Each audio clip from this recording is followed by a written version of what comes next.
नमस्कार प्रिय विद्यार्थियों, जीवी पॉइंट में आपका हार्दिक स्वागत व अभिनंदन।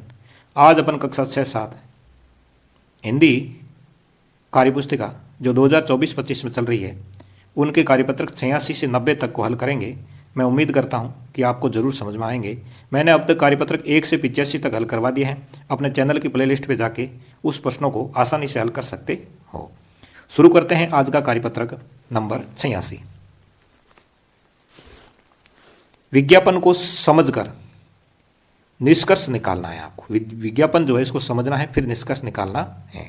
नीचे दिए गए विज्ञापन को पढ़ें और दिए गए प्रश्नों के उत्तर दें। तो इस विज्ञापन को पूरी तरह से पढ़ना है, फिर दिए गए प्रश्नों को हल करना है। विज्ञापन को देखोगे तो एक तरफ तारीख लिखी हुई है 15 तारीख 12वां महीना और 2023। एक तरफ आप देखोगे समय लिखा हुआ है 9 बजे से 12 बजे तक का। एक लिखा हुआ है 3 सबसे बड़े इनाम। 3 सबसे बड़े इनाम है प्रथम पुरस्कार के रूप में 3,000 रुपये, द्वितीय पुरस्कार के रूप में 2,000 रुपये, तृतीय पुरस्कार के रूप में आपको मिलेंगे 1,500 रुपये। ये एक चित्रकला प्रतियोगिता है, इस बात का ध्यान होना चाहिए। पहली से 5वीं कक्षा तक के विद्यार्थी है उनके लिए ये प्रतियोगिता चलेगी।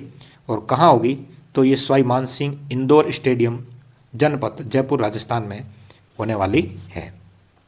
अब देखते हैं इससे संबंधित जो प्रश्न आए हैं उनको हल करते हैं। पहला प्रश्न है कि यह प्रतियोगिता किस कार्यक्रम के लिए है। तो यह प्रतियोगिता चित्रकला कार्यक्रम हुआ था, चित्रकला के लिए है।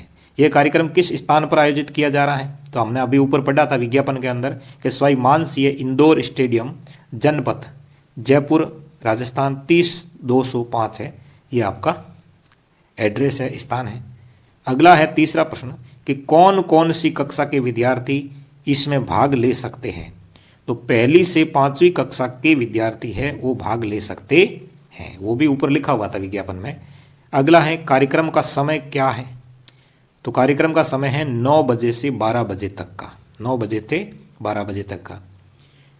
कुल पुरस्कार के रूप में कितने रुपए दिए जाएंगे।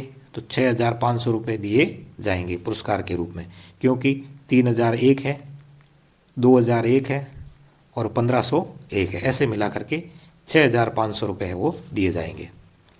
अगला प्रश्न देख लेते हैं 6 नंबर। आपके विद्यालय में कौन कौन सी प्रतियोगिताएं होती हैं। तो हमारे विद्यालय में अगर देखा जाए तो निबंध प्रतियोगिता देखने को मिलती हैं, आशु भाषण है, एकल गायन है, नृत्य है, ये सब हमारे विद्यालय में देखने को मिलते हैं। कला शब्द का प्रयोग कर 3 नए शब्द बनाइए। जैसे लोक कला है इसी तरह चित्रकला शब्द बना दीजिए, नृत्य कला बना दीजिए, साहित्य कला बना दीजिए। दिए गए शब्दों का अर्थ बताएं। जैसे प्रथम का पहला है तो स्टेडियम का अर्थ हो जाएगा मैदान, इनाम का अर्थ हो जाएगा पुरस्कार, प्रतियोगिता का अर्थ हो जाता है स्पर्धा। प्रतियोगिता का अर्थ क्या होता है, स्पर्धा। इसी तरह है कार्यपत्रक नंबर 87 देख लेते हैं। इसके अंदर एक गद्यांश है, गद्यांश को पढ़ना है। निम्नलिखित कहानी को पढ़कर दिए गए प्रश्नों के उत्तर लिखिए। कहानी है, इस कहानी को पढ़ना है और प्रश्नों के उत्तर देने हैं। तो कहानी पढ़ लेते हैं। हरे भरे पहाड़ पर बकरियां चरने जाती तो तीसरे रोज एक न एक बकरी कम हो जाती। भेड़िए की इस धूर्तता से तंग आकर चरवाहे ने वहां बकरियां चरना बंद कर दिया और बकरियों ने भी मौत से बचने के लिए बाड़े में कैद रहकर जुगाली करते रहना ही श्रेष्ठ समझा। लेकिन जाने क्यों एक युवा नई बकरी को यह बंधन पसंद नहीं आया। अत्याचारी से यों कब तक प्राणों की रक्षा की जा सकेगी। वह पहाड़ से उतरकर किसी रोज बाड़े में भी कूद सकता है। शिकारी के भय से शुतुरमुर्ग रेत में गर्दन छुपा लेता है, तब क्या शिकारी उसे बगस देता है। इन विचारों से ओतप्रोत वह हसरत भरी नजरों से पर्वत की ओर देखती रहती। साथियों ने उसे आंखों आंखों में समझाने का प्रयत्न किया कि वे ऐसे मूर्खतापूर्ण विचारों को मन में नहीं लाएं। भेड़िए के मुंह खून लग चुका है, वह अपनी आदत से कभी बाज नहीं आएगा। यानी एक ये जो कल्पना भरी कहानी है, इसमें देखोगे तो एक युवा बकरी है, वो उस भेड़िए के बारे में सोच रही है कि इस प्रकार हम छुपे रहेंगे तो ये सारी जिंदगी अपनी कैसी निकलने वाली है। अब देखते हैं इन प्रश्नों को।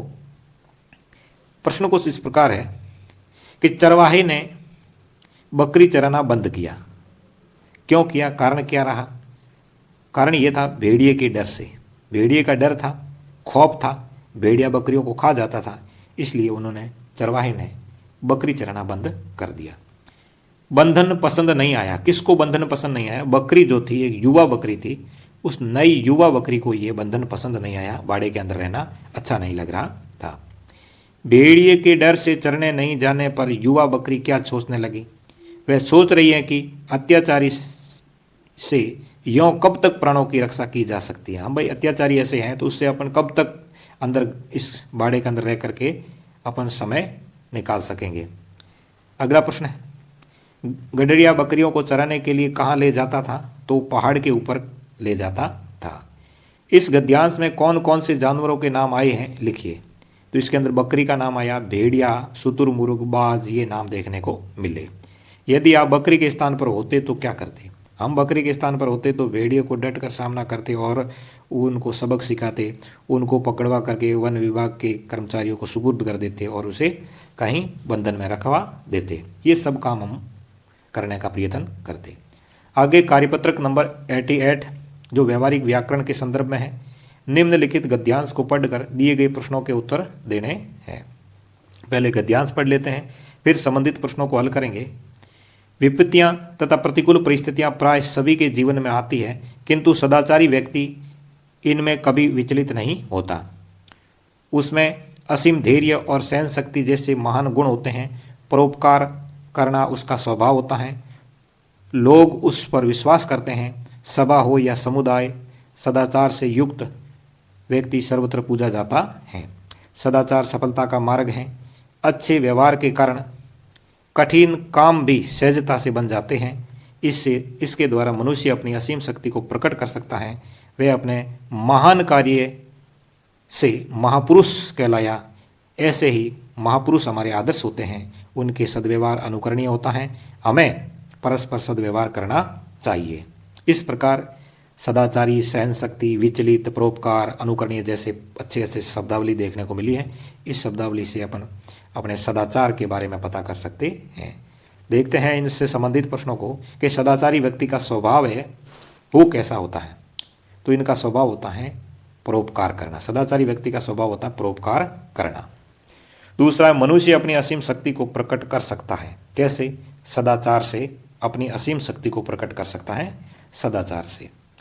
तीसरा प्रश्न है, सदाचारी व्यक्ति में कौन कौन से गुण होते हैं? सदाचारी व्यक्ति में असीम धैर्य, सहन शक्ति जैसे गुण देखने को मिलते हैं।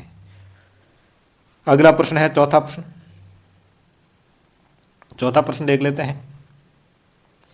उपयुक्त गद्यांश को ध्यानपूर्वक पढ़िए। इस गद्यांश में निम्नलिखित भावार्थ को व्यक्त करने के लिए आने वाले एक शब्द का चुनाव कीजिए। जैसे अच्छा व्यवहार।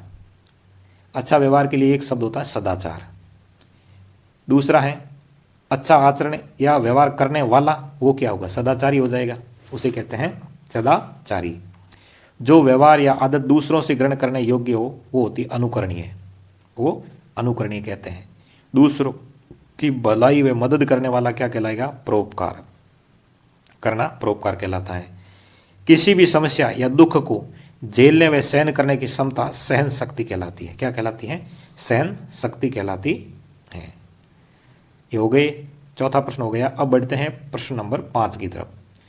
पांचवा प्रश्न है, निम्नलिखित शब्दों के लिए एक वाक्य लिखिए। जैसे असीम है तो सदाचार के द्वारा मनुष्य अपनी असीम शक्ति को प्रकट कर सकता है। तो ये असीम शब्द यहाँ आ गया वाक्य के अंदर। इसी तरह समुदाय शब्द का प्रयोग करते हुए वाक्य बनाइए। तो सभा हो या समुदाय, यहाँ आ गया समुदाय। सदाचार से युक्त व्यक्ति सर्वत्र पूजा जाता है। मुकाबला, बकरी ने शेर से मुकाबला किया, ये मुकाबला शब्द आ गया। सामर्थ्यवान, व्यक्ति को सामर्थ्यवान बनना चाहिए। इस तरीके से वाक्य में प्रयोग करना था। गद्यांश में वर्णित गुणों वाले किन्हीं दो व्यक्तियों के नाम लिखिए। अपने ऊपर गुण जो वो गुण देखने को मिलते हैं भगवान स्वामी विवेकानंद के अंदर और बाबा साहब भीमराव अंबेडकर के अंदर वो गुण देखने को मिलते हैं। अब आता है कार्यपत्रक नंबर 89। गद्यांश व पद्यांश को पढ़कर समझ के साथ उत्तर देना है। दी गई कहानी को पढ़कर प्रश्नों के उत्तर दीजिए। ये कहानी है, इस कहानी को पढ़ करके प्रश्नों के उत्तर देने हैं। पढ़ते हैं इस कहानी को, फिर प्रश्नों के उत्तर देखेंगे। कि एक नदी के किनारे ताड़ का भारी पेड़ था। वह बहुत मोटा और मजबूत था। उसके निकट ही सरकंडे के कुछ पौधे उगे हुए थे, जिनके तने गर्म तथा लचीले थे। एक दिन जोर की आंधी आ गई। ताड़ का पेड़ खूब मजबूत होते हुए भी बीच में से टूट गया और सरकंडे के पौधे के बीच जा गिरा। परंतु सरकंडे के पौधे को किसी प्रकार की कोई हानि न हुई। यह देखकर वह हैरान हुआ और वह उनसे पूछने लगा कि क्या कारण है कि नरम और कमजोर होने पर भी आंधी तुम्हारा कुछ न बिगाड़ सकी, जबकि मजबूत होते हुए भी मैं टूट गया हूं। तब सरकंडा बोलता है कि ताड़ भाई, आप अपनी शक्ति की अकड़ में झुके नहीं और टूट गए, परंतु हमने नरम होने के कारण झुककर आंधी की प्रभुता स्वीकार की और सुरक्षित रह गए। यानी ताड़ का वृक्ष है वो अकड़ में खड़ा था और जो सरकंडे का जो पौधा था वो आंधी की प्रभुता को स्वीकार कर रहा था। इसी तरह कुछ कहानी की पंक्तियाँ थी पढ़ी। अब संबंधित प्रश्नों को उत्तर देंगे कि नदी के किनारे खाली जगह क्या था? एक ताड़ का पेड़ था। ताड़ के निकट पौधा किसका था? सरकंडे का पौधा था। पौधा और पेड़, ये ध्यान रखना। ताड़ के पेड़ की क्या विशेषता थी? ताड़ का पेड़ बहुत मोटा था और मजबूत था, ये उनकी विशेषता थी।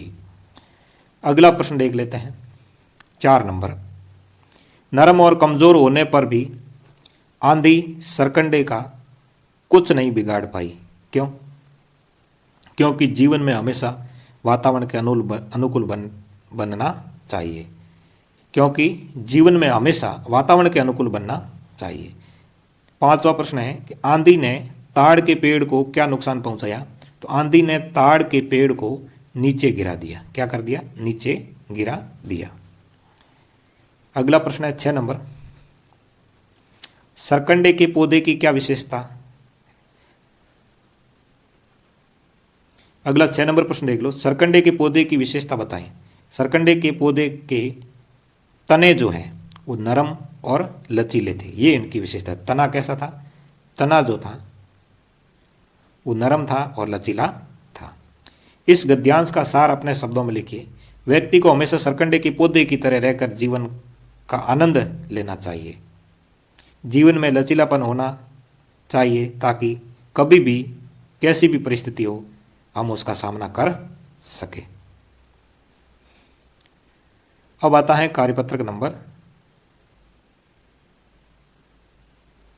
90। चित्र को समझना है और फिर इससे संबंधित प्रश्नों को हल करना है। चित्र देकर 5 वाक्य बनाएं। यहाँ आप चित्र को देखोगे अच्छी तरह से तो इसके अंदर बहुत सारे आपको कुछ लोग काम करते हुए दिख रहे होंगे। क्या क्या है? बच्चा भागता हुआ घर जा रहा है, ये बात आपको यहाँ दिख रही है। बच्चा पेड़ पर बैठी बिल्ली को देख रहा है। यहाँ पर बिल्ली व कुत्ते बच्चों के साथ दौड़ रहे हैं। बिल्ली और कुत्ते बच्चों के साथ दौड़ रहे हैं। सूर्योदय का दृश्य बहुत अच्छा लग रहा है। ये सूर्योदय का जो दृश्य है अच्छा लग रहा है। घरों के आसपास घने पेड़ पौधे हैं। ये घने पेड़ पौधे भी देखने को मिल रहे हैं। इस प्रकार ये 5 वाक्य आपको बनाने थे। आप वीडियो को रोक रोक के आराम से लिख सकते हो। अगर मेरे द्वारा वीडियो थोड़ा जल्दी से है तो आप इसे रोक रोक करके हल कर सकते हो। अब आया है, दिए गए विज्ञापन को देखकर नीचे दिए गए प्रश्नों के उत्तर लिखिए। ये विज्ञापन है, आप पहले इस विज्ञापन को देखोगे तो ये विज्ञापन खेल प्रतियोगिता का है। पहली बात तो विज्ञापन कैसा है? खेल प्रतियोगिता का है।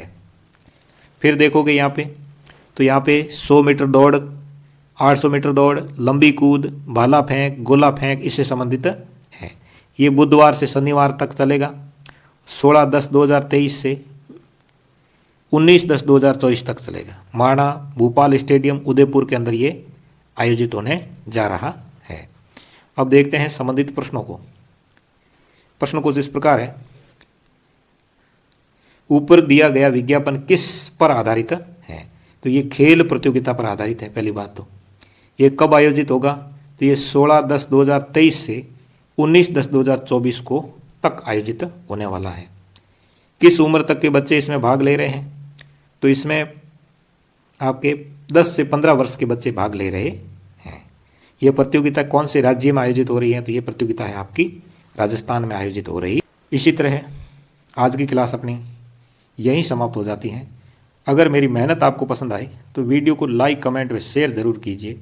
साथ ही साथ इस चैनल पर नए हो तो चैनल को सब्सक्राइब कर लीजिए, ताकि आगे आने वाली कोई भी क्लास हो उसका नोटिफिकेशन आपको तुरंत मिल जाएगा। मैंने अब तक कार्यपत्रक 1 से 85 तक करवा दिए थे, और आज जो अभी मैंने करवाई है वो आपको 86 से 90 तक हल करवाए हैं। तो आगे की क्लास आए तब तक के लिए जय हिंद, जय भारत।